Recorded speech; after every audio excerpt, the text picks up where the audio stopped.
आ रही है, काफी कहा जा सकता है कि अप्रत्याशित जो है परिणाम आ सकते हैं मुरादाबाद की कुदर की सीट। विजय जी कमेंट। देखिए, कुदर की सीट पे जो बीजेपी के प्रत्याशी हैं, ये पहले ऐसे बीजेपी के प्रत्याशी हैं जिन्होंने मुस्लिम टोपी और मुस्लिम वस्त्रों के साथ जाके मुस्लिमों के बीच में वोट मांगा है। अच्छा।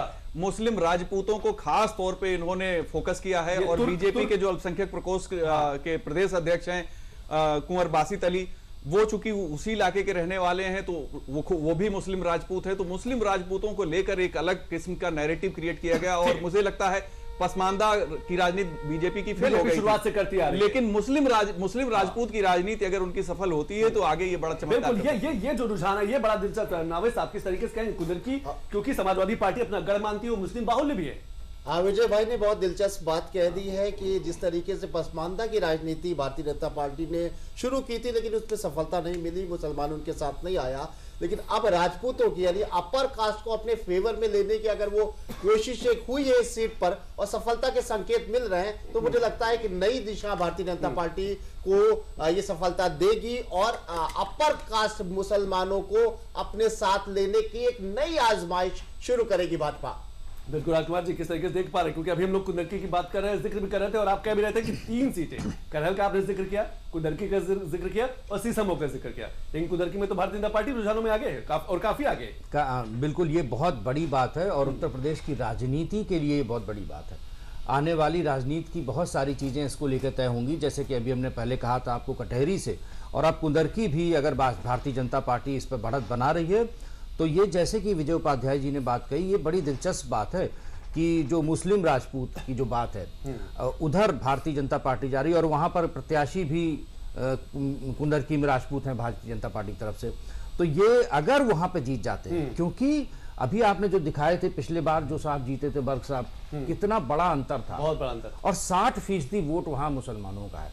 तो कुदरकी को तो देख के ही विपक्षी दल हथियार डाल देते थे पहले। और यहां मैं योगी आदित्यनाथ जी के बारे में कहूंगा कि क्या उन्होंने जीवट दिखाया, ऐसी सीटों पर भी जबरदस्त प्रचार किया है, और जबरदस्त प्रचार ही नहीं किया, स्ट्रेटजी बनाई और ये मान के चले कि हम ये जीत सकते हैं। ये मान के चलना ही बहुत बड़ी बात है। रामपुर हुआ, कुदरकी हुआ, उधर सहारनपुर की 1-2 सीटें हैं नावेद साहब, जहां पर मान के भी नहीं चलते थे कि वहां पे हम जीत पाएंगे। तो ये बड़ी बात है और अगर ये होता है तो सबसे बड़ा उलटफेर होगा। इसमें एक वैल्यू एड मैं ये करना चाहूंगा कि कुदरकी में अगर बीजेपी जीतती है तो कटोगे नारे का जो परिभाषा बदल जाएगा। बता दें, बड़ी खबर आ रही है, मैं आपके पास विजय जाऊंगा। गाजियाबाद में बीजेपी को पहले दौर में 3,325 वोट मिले हैं। ये एक बड़ी खबर जो है गाजियाबाद से निकल के आ रही है कि 3,325 वोटों से भारतीय जनता पार्टी के प्रत्याशी जो वाकई, और गाजियाबाद में सपा को पहले दौर की मतगणना में सिर्फ 451 वोट मिले हैं। एक बड़ा गैप अभी ही पहले ही मतगणना के रुझान में देखने को मिला। संजू शर्मा क्या कुछ करें, एक बार सुन लेते हैं।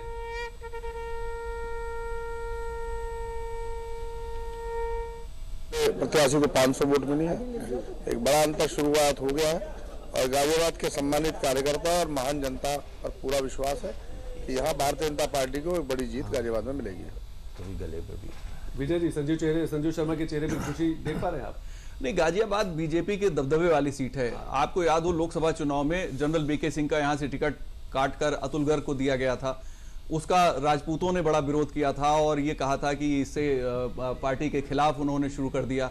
लेकिन ये जो अतुल गर्ग की जीत लोकसभा में हुई, इसके बाद क्योंकि ये बीजेपी के वर्चस्व की सीट है, यहाँ पे उस तरह की जो नैरेटिव क्रिएट करने की कोशिश की जाती है वो कभी कामयाब नहीं हो सकते। शहरी सीट है, हमेशा से बीजेपी के साथ है, और 2 सीटें ऐसी जो बीजेपी की शुरू से ये माना जा रहा था कि कुछ भी हो जाए ये 2 सीट तो बीजेपी की आएगी, एक गाजियाबाद दूसरी खैर, लेकिन बीजेपी अन्य सीटों पे भी अच्छा कर रही है।